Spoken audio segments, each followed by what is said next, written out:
Welcome to this episode of Chatting with Stacks. I'm your host, Bill Stacks, and today I got John Palermo. I took the ability for him to talk, scream for help. So I came out, I swung and I hit his elbow. And I could feel his bones crackling through the back. And he was like this. He was screwed up. So he dropped on the floor, grabbed the mic here, and I said, listen, you better start paying up, or if I come back, it's going to be a lot worse. And I said, I'll worse than that. So now this is me now. A kid, I got a body laying here. I got a group of people, and I got to do something with the body because he went unconscious with the pain. So I took his body. I swear to God, dragged him in the porta potty. I opened the lid and I put his body in there. Oh, man. You dumped him in there? I put his body in there. I put him up, popping him up so he won't drown. You know, who knows what's in there. And all I was thinking how I started getting dementia because you start losing your mind when you start beating people. You know what I mean? It's getting like natural to me. And I says, the only thing I could think of, I was hungry, so I got to stop to eat after I beat this guy. Then I was thinking all the way home, not, oh, his body's all screwed up, he's hurt, I did that. I was thinking, how is he going to get that blue dot of his? Yeah, the blue dye. Michael Spilotro owned a lot of restaurants, right? He owned a bar on Rush Street. Yeah. You heard of Rush Street before? I've heard of his restaurant, and he was in a bunch of movies. I was in a movie with him. Were you? TV made movie. It was Robert Conrad, because that was his sidekick. That was his buddy.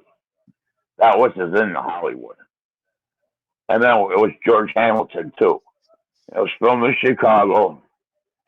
And me and Michael played the movie together. Two Fathers was called. It's a made-for-TV movie.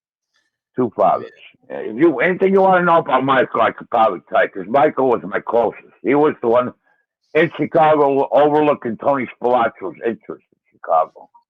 That was his job. Tony Spilotro was killed. Why was his brother involved? Like, why was his brother killed too? Well, this was number one. I'll tell you why he had to be killed with his brother. There's no doubt in my mind that Michael would have wanted revenge. He would have started a war. Because look at how Patrick, his brother, reacted when the two brothers got killed. You know, Patrick, you heard about him. No. He was damn in the court system. He's going into court. He says, I want all these guys. I mean, he was really pissed. Now, these brothers were very close. You know what I mean? Oh, so there was another brother named Patrick?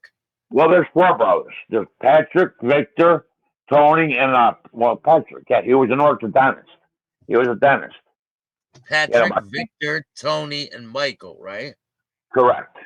And then his mom, there's a picture of my stepfather helping Tony Spilotro's mother into a party. Nancy. No, Grandma Gigi. That was the mother of the boys. The grandma. We call her Grandma Gigi. Yeah. Yeah. I mean, we did everything with the Spilotros up there. Vacation. I had a show for Annie on Michael's wife because she was afraid of the dog. So I didn't care. I loved Annie. I loved the whole family. They were good people. Society, that was their job. But they knew how to turn off the mafia in them and be, good people. I mean, we went to dinners, like a big group. No one knew who these people are. No, they weren't like, a gangster and all that crap. They weren't like that. And the Spilotros, highly, highly religious people. Yeah. They dumped so much money in the Catholic Church, it's ridiculous. But they wouldn't send a priest to the wake because they said, we deemed the Spilotro's way of life was good with the Catholic religion. But they never returned the money, did they? Yeah, they gave a lot of money to the church, right? Oh, yeah. Now, I'll tell you a little side story. Tony Spilotro and some of his crew were out to dinner at a restaurant in Las Vegas. Okay? And that third restaurant was no more than Robert De Niro, Bobby De Niro, the movie star. So De Niro asked, sent a message to the Spilotro table asking him if he can join him for dinner. And the Spilotro sent a message back. He goes, no, you can't sit at our table because you like the dark-skinned ladies. Because De Niro married, he liked the black ladies. So it's ironic that what maybe 5, 6 years later he's playing the role about Tony Spilotro in the movie Casino. Huh. That's another And subject. I go to the movie Casino and I can tell you what's wrong, what's right. You know what I mean? What was right was Tony was going rogue. At the beginning, he cared what the bosses in Chicago said. You know what I mean? He cared. But the movie it didn't depict him where he didn't give a crap about the boss. You know what I mean? And yeah, then you got Michael yelling, they're aging, they're getting older. Now I'm starting to get way. I'm starting to put all this shit together. You know, the house robbery, Tony Spilotro going rogue, Michael Spilotro screaming about the aging and no one's around. You know what I mean? And then one day I walked into a restaurant.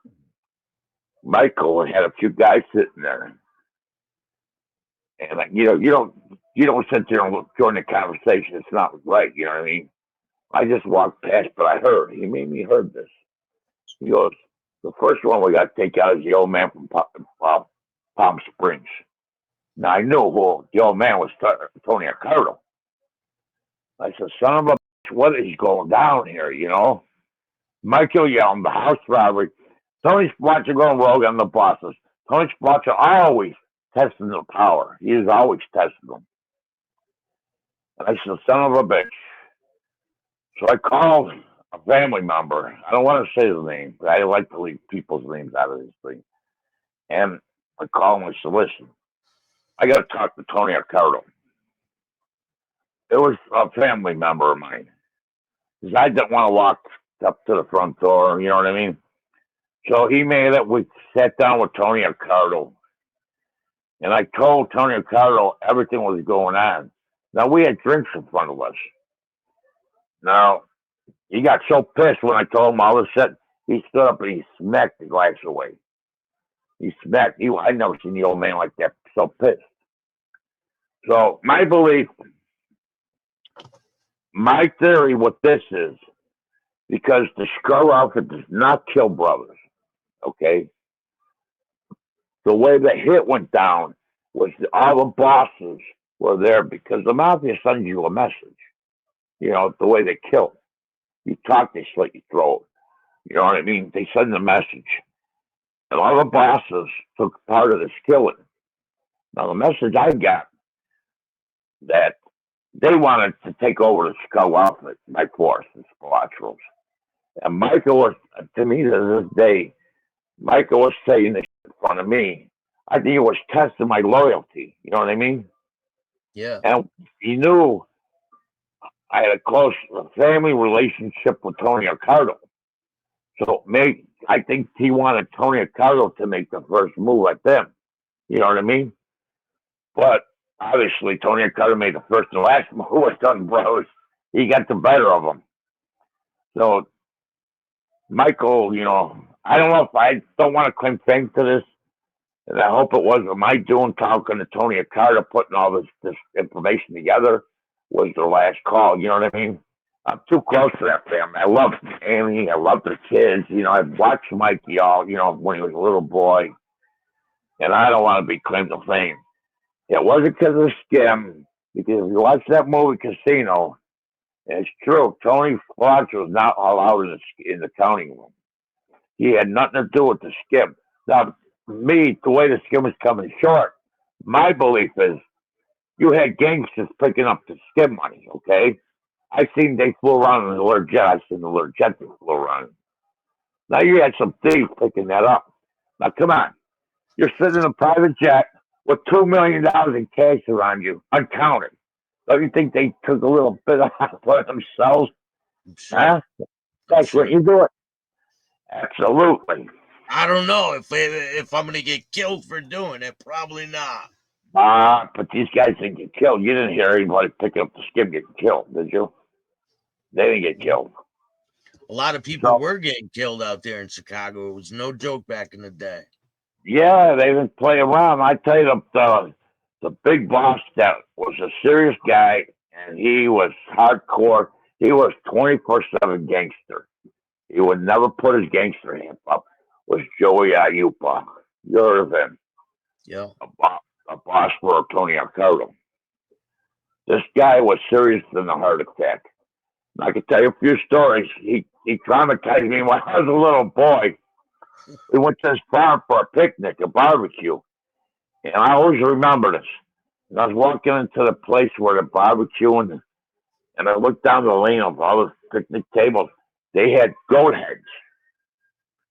These are all Italian guys, okay? They had goat heads, barbecue goat heads on plates. You know what I mean? I said, "What the hell is this?" And there's so many goat heads you couldn't believe, stacked.